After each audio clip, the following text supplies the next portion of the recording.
Hello and welcome to my channel, Ghost Dog here. In today's video, we're looking at a recent video by Ryan Anderson from Eddify and their claims that trans activists are a threat to society. Let's see if they're able to bring any new arguments to the table, or will they just repeat past debunked arguments without any evidence to support their claims. With that said, let's go!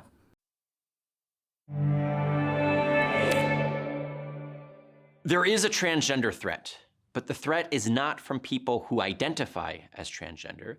The threat is to people who identify as transgender and to our society as a whole.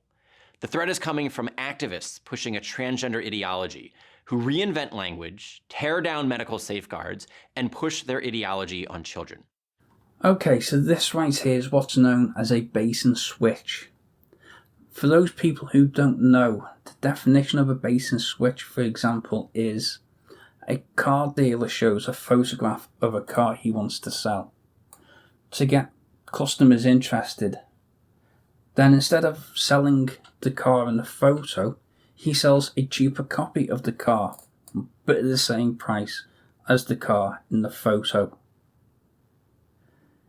In this instance, the title of the video is The Transgender Threat, which in itself is a loaded statement designed to put the audience into a negative frame of mind. And so before the video has even begun, you're given the preconception of what you believe the video is going to be about. Then you hit with the switch, which comes in the form of, yes, we agree, trans people exist. But they're not the problem. The problem is those who want to help them. And so you're being led by the hand to the agenda that Ryan here wants you to believe. That being that your focus should be aimed not at transgender people per se, but at the activists, the medical professionals, scientists, politicians. They're the bad guys, according to Ryan, because they want to help people feel better about themselves. First, let's understand some of the basics in their own words. According to a recent publication by the American Psychological Association... Wait, what? No, what? That's not a publication. That's a Q&A page. That's part of the site's topics. It even says that above the title. Answers to your questions about da. If we look at the original, you'll notice that not only have they removed one whole side of the page, so heaven forbid we inadvertently let people know that there's more than one book other than the Bible. But they've also removed any reference to this being part of a pamphlet, which, if you download, links down below, it tells you in giant friggin' purple letters, Q&A. Calm. Now, I very rarely use the word liar because of the negativity it portrays. On the most part, I believe that people are honest. Some may bend the truth, which doesn't necessarily mean they're liars. However, this isn't that time. This isn't even a misrepresentation of a publication, because there is no publication. Unless you consider the pamphlet to be a publication, in which it is, in a way. But that's not what you're doing. You're using the term publication to mean a body of work or study that somebody has done. Now I know there's a lot of inferring on my part, but you get the point. I hope you do. This is a simple lie designed to get you from one narrative, that being that trans people are real, to another narrative, that being trans activists are bad. Quote, transgender is an umbrella term for persons whose gender identity, gender expression, or behavior does not conform to that typically associated with the sex to which they were assigned at birth. Note that phrase, assigned at birth. According to trans activists, biological sex is not real. And there it is. We've been led from one narrative into another. But continue. I'm interested to see what you say next. The sex which a person identifies with is that person's sex, regardless of his or her innate physical characteristics. No. No one says that. Sex has nothing to do with gender. They're two totally different things. In fact, if we go back to the pamphlet you had up a moment ago, publication, lol, it even tells you right below where you stopped reading, and I quote, gender identity refers to a person's internal sense of being male, female, or something else.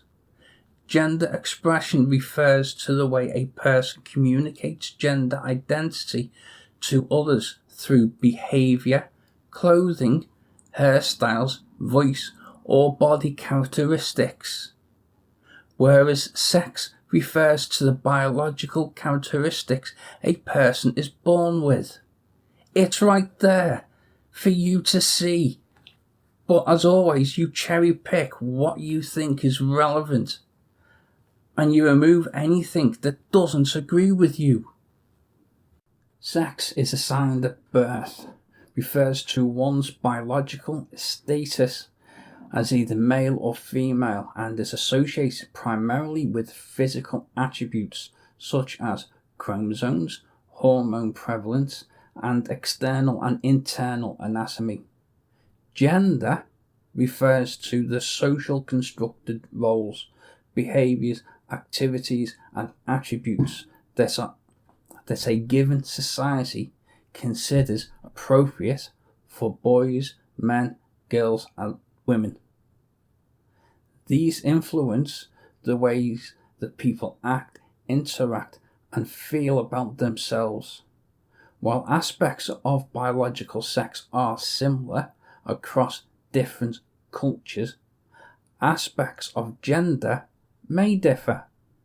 Various conditions that lead to atypical development of physical sex characteristics are collectively referred to as intersex conditions. In other words, a man who identifies as a woman is a woman and always was a woman.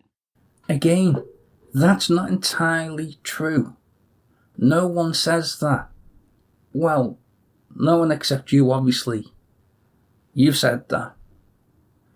What people say is if a man or woman is assigned male or female at birth, and he or she grows up unable to reconcile the feelings of being female or male, trapped inside a female or male body, that's not done through choice. People don't wake up one day and say, I'm going to identify as female or male. That just doesn't happen. What does biology say? Modern science shows that our sex manifests itself in every level of our being, from the obvious physical differences between men and women to our internal organs and the way our bodies are structured, and continuing all the way down to our DNA. I find myself not being able to disagree with that, because it's true, in a way. Quote, sex manifests itself into every level of our being. But we're not talking about sex. We're talking about gender. There's a fundamental difference between the two. In fact, there are a number of research projects studying the human brain with regards to gender. The male and female brain have structural differences. Men and women tend to have different volumes in certain areas of the brain. When we look at the transgender brain, we see that the brain resembles the gender that person identifies as.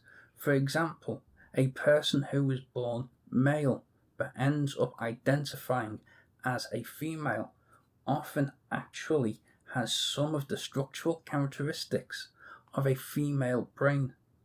The same is seen when we look at females who identify as male. And brain similarities aren't only structural. We're also finding some functional similarities between the transgender brain and its identified gender.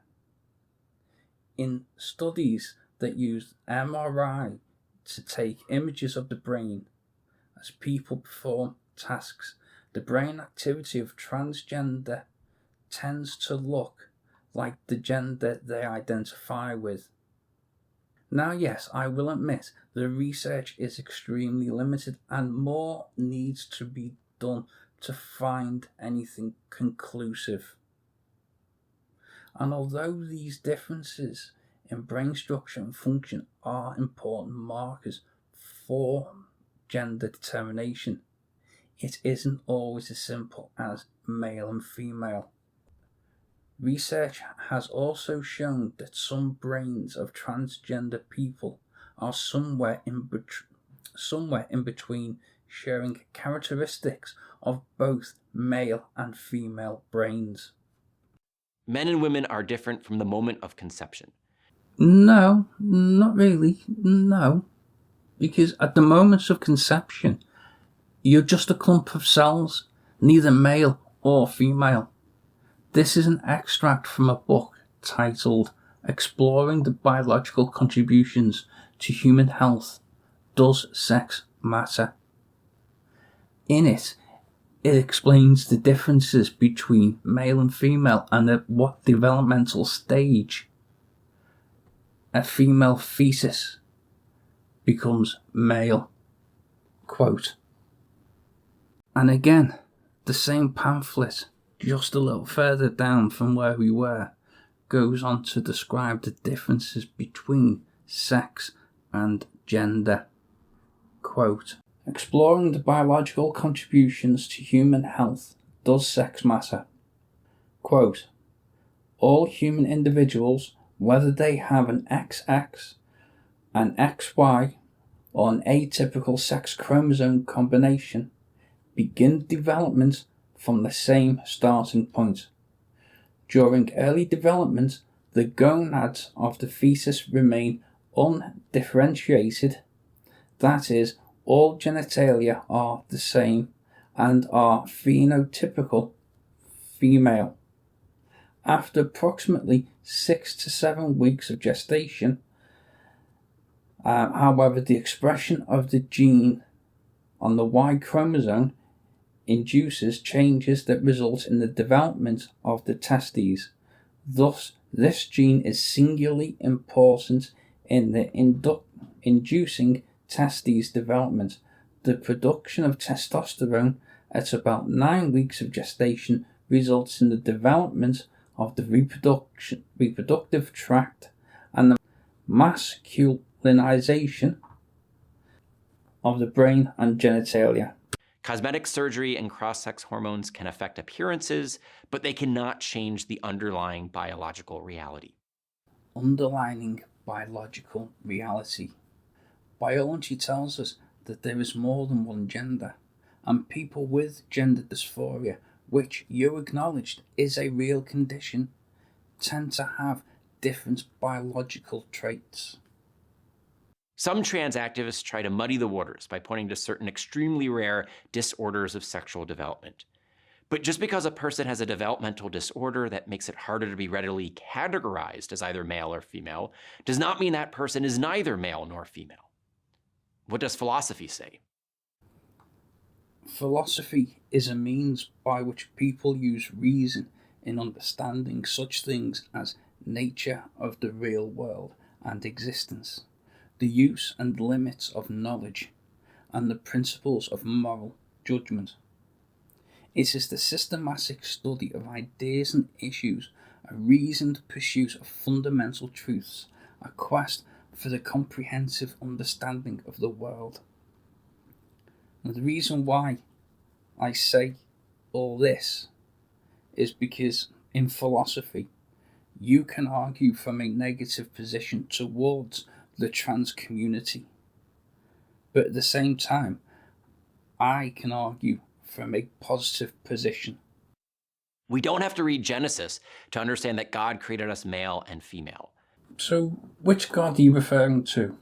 Perhaps you mean Hermaphroditus, whose name is a combination of both his parents, Hermes, messenger of gods, and Hermaphrodite, goddess of love. According to Ovid, the water nymph Salamis fell in love with him and prayed to the gods that they be united forever. The gods granted that request, so that he and the nymph became united in such a manner that the two could not be called man or woman, but were both. Hence, Hermaphroditus is the god of hermaphrodites. Or there's Loki, the Norse god, also called the trickster god, who on many occasions would disguise himself as a woman. In some myths, it is said that Loki was bisexual. He was an accomplished shapeshifter, and according to legend, has also appeared as a salmon, a mare, a fly, and, of course, a woman. There are countless examples from different cultures all over the world. But you're only interested in the Christian God, who, according to your own belief, the Trinity is three beings into one God. And as we're supposedly made up in his image, is it not plausible that we are also multiple genders in one body, that being trans men, trans women, non-binary, and non-conforming? Just saying. We know that there is a difference between identity and reality. Just because someone identifies as something doesn't necessarily mean he or she is that thing. I identify as a Baltimore Orioles fan, therefore I am one. But if I identified myself as an 80-year-old woman, simply claiming that would not make me an 80-year-old woman. Well, yes, you're right. If you say you identify as an 80-year-old woman, it doesn't mean you're an 80-year-old woman. This is true. But you're using a faulty premise. That being the tu quoque fallacy. Again, for those who don't know, tu quoque or whataboutism occurs when one charges another with hypocrisy or inconsistency in order to avoid taking the other person's position seriously. Here, you're being dismissive of the idea that people with gender dysphoria can't identify as the opposite sex because you can't identify as an 80-year-old woman. What people have said and have always said is that a transgender person who is born either male or female aren't necessarily male or female. It's not a choice they make. People don't just wake up one morning and say, I know, I'm going to be female today, or male. That doesn't happen. What about the medical and psychological fields? Gender dysphoria is a real condition that can cause tremendous pain and suffering. Certainly, we should be compassionate towards people with gender dysphoria. But so-called sex reassignment is impossible because sex isn't assigned to begin with. Well, no, it is. It has to be. That's simple 101. You're conceived, then up until 5 to 6 weeks, you're female. Then between 6 to 9 weeks, an extra gene tells you you're male. Within 3 months, if you want, the nurse performing the ultrasound can tell you what sex your baby is.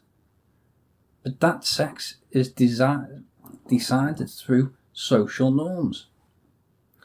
Let's, for argument's sake, go back to the Bible, to Genesis, and God made man and woman. If at any point during the last 3,000 years, for argument's sake say, that part had been mistranslated to God made woman and man, then today the genders would be flipped. We would call men women, and women would be men.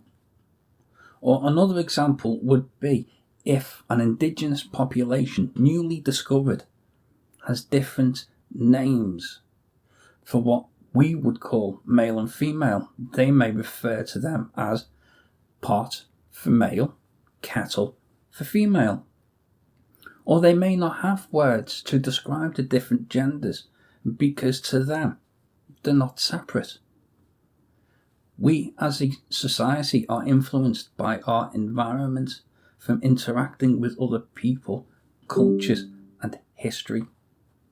And there is no medical evidence that transitioning from one sex to another actually resolves that pain and suffering. In fact, there is a lot of evidence that transgender treatments actually cause further harm. Really? I think I'm going to need a citation on that, please. I expect you're going to show me all kinds of different publications and papers telling me that gender affirming care doesn't really help. Spoiler alert, no, he doesn't. But continue. In 2016, the Obama administration concluded that after a review of the best studies, that there were no clinically significant improvements in the quality of life of people who underwent gender reassignment surgery. The most thorough long-term study of people who underwent gender reassignment surgery was done in Sweden over the course of 30 years. It found that people who underwent gender reassignment surgery had a suicide rate 20 times higher than their peers. And a study just last year, using the largest data set ever, revealed that neither hormonal nor surgical transition brought any benefit to patients. Finally, the best studies indicate that when children with gender dysphoria are given time and space to deal with their internal conflicts without puberty blockers or cross-sex hormones, between 80 and 95% of them will naturally embrace their bodily sex. Okay, so that's a lot to take in. I let it run as I didn't feel it was productive to stop and start every few seconds just to say, no, you're wrong. That being said, we do have a lot to unpack, so I'm going to take each image that you showed, each quote, and deal with them separately. Firstly, there are no links to any of the aforementioned studies that you quote. In fact, if we take a look at the first image, no clinically significant improvements in the quality of life. That statement could have come from anywhere. We only have your word that it's referring to gender dysphoria. Secondly, the Swedish study has been misrepresented countless times over the years since its initial publication. But don't take my word for it. During an interview with an Australian news outlet, link will be down below, when asked how the authors felt about the way people had represented their findings, one of the authors, Mikhail Landon, I apologise if I'm pronouncing that incorrectly, said, quote, "It may sound as if sex reassignment increased suicide risk 20 times. That's not the case. The risk of suicide was increased 19 times compared to the general population. But that is because gender dysphoria is a distressing condition in itself. Our study does not inform us whether sex reassignment decreases, which is likely, or increases, which is unlikely, that risk. When asked why people have had sex reassignment surgery may be more prone than the general population to suicide later in life, Landon went on to say, again I quote, "Gender dysphoria is a distressing condition. We have known for a long time that it is associated with other psychiatric disorders such as depression and increased rate of suicide attempts. Sex reassignment is the preferred treatment and outcome. Studies suggest that gender dysphoria, the main symptom, decreases. But it goes without saying that the procedure is a stressful life event, and that the surgery and the medical treatment is not perfect. It is thus not surprising that this group of patients will continue to suffer from stress-related psychiatric disorders. There might be lingering professional and relational problems. It is also possible, but unproven, that gender dysphoria is somehow etiologically related to depression. In that case, fixing the first with a cure will not automatically fix the latter. Third, the next study that's mentioned is the Bronstrom and Panchkis. I apologise if I'm mispronouncing that. Their findings have been widely criticised for inaccurate statistics, and so they made an addendum correcting the initial findings according to an article by the Society for Evidence-Based Gender Medicine. The authors relied on the count of mental health visits, psychiatric medication prescriptions, and hospitalizations following suicide attempts. It was presumed that the fewer mental health events a person experienced, the better their mental health. This had a range of interpretations.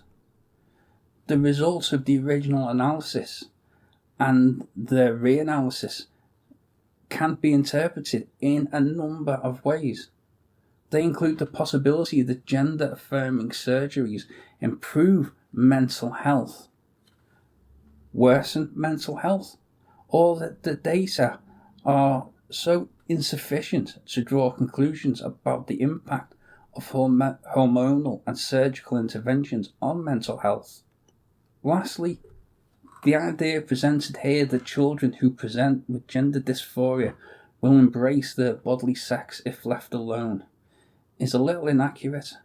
Now I'll admit, I've not been able to find a source for this statement at all. Can't find any studies. And as again, you've not linked any of your sources, I don't feel comfortable in denying its authenticity. So for this, I'll grant the premise that it's accurate. Which leaves the question, what about the other 15%? What about the children who are unable to embrace their bodily sex? Are we just going to leave them to suffer alone?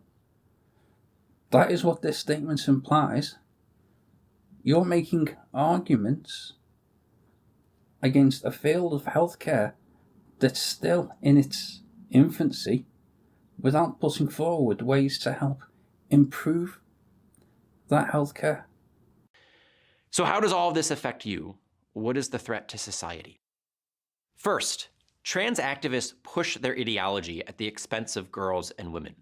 They demand laws that allow men who identify as women to enter female-only spaces, like women's bathrooms, locker rooms, and even prisons.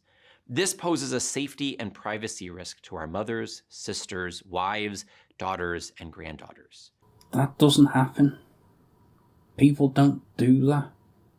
But if I grant the premise that men, not trans women, just to clarify, we're talking cis-het men who decide to identify as women are being allowed in prisons, women's prisons, how would that even happen? People don't wake up one day and say, I think I'll identify as a woman today so I can go over to the women's prison. It doesn't happen. Now, I know I'm probably being a little facetious with this one. It's just that it makes me laugh and cringe that We're making such a song and dance about how we have to protect the girls or the women from those evil transgender people, when you either don't ask or you haven't stopped to consider if men, as you put it, are being allowed into women's prisons. Another quick point I'll just raise is, what about females who identify as male? What prison should they go to? And if we go back to the 80 to 95% remark that you made before, I ask again, what about the 15% who are unable to resolve their assigned gender at birth with the gender they identify with as an adult? What prison should they go to? Males are also being allowed in many states to compete in female sports. Males have inherent differences in their bodily structures, which no surgery or hormone can change, which give them tremendous athletic advantages. This comes back to my last point, that you haven't either asked or you don't consider the reverse of that position.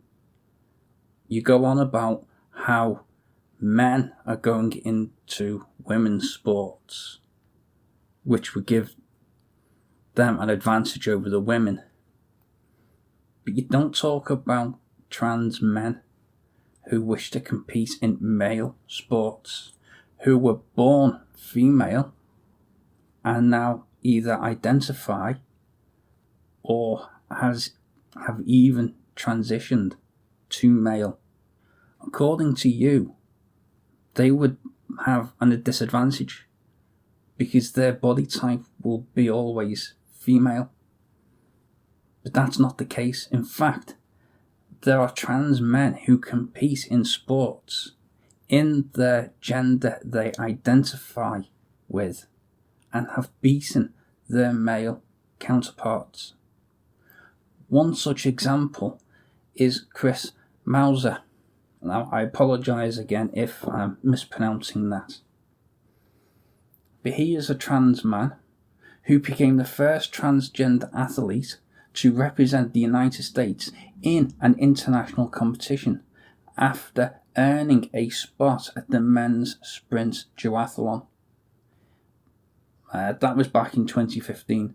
He won 2 national championships in race walking in 2019 and then in 2020 winning a spot on the US Olympic team. See, he must have a disadvantage, right? Right? Second, people are being forced to speak and act in support of trans ideology. There are increasing examples of people being fired from their jobs for not addressing a person by that person's preferred pronouns, or shamed for not specifying their own pronouns.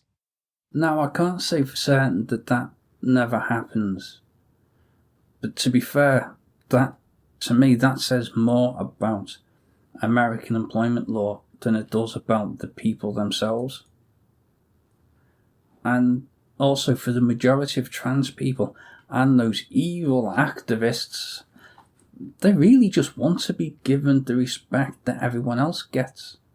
Is it too much to ask that if someone tells you that they would like to be known by this pronoun or that name, then is it wrong to respect their wishes, just as you would expect them to respect your wishes and your beliefs? Most importantly, transgender ideology is being marketed to young children. In examples like the genderbread person or drag queen story hours, these messages confuse children, and the intense push for transgender ideology over the last several years has led to a rapid increase of teenage girls identifying as transgender. For children to be healthy, they need help from adults to accept their physical bodies and understand themselves as male or female. That's good, you're right. We do need to give them compassion and love and all that jargon. But I'll just quickly go back to what I mentioned before. What about the 15% that also need the same help and understanding why their physical body does not match with the identity they perceive they should have? People who identify as transgender deserve our love and compassion. And that is exactly why we must speak the truth in love. Biology is not bigotry. You're right. This has got to be the first thing we've both agreed on. Biology is not bigotry. In fact, biology is science, and as such, for the most part, is always impartial. I'm Ryan Anderson, author and president of the Ethics and Public Policy Center for Eddify. Well, that's the end of another video. I hope you all enjoyed it. If you did and you want to hear more of me drolling on, then please hit that bell, like and subscribe. And remember to be kind and respect one another.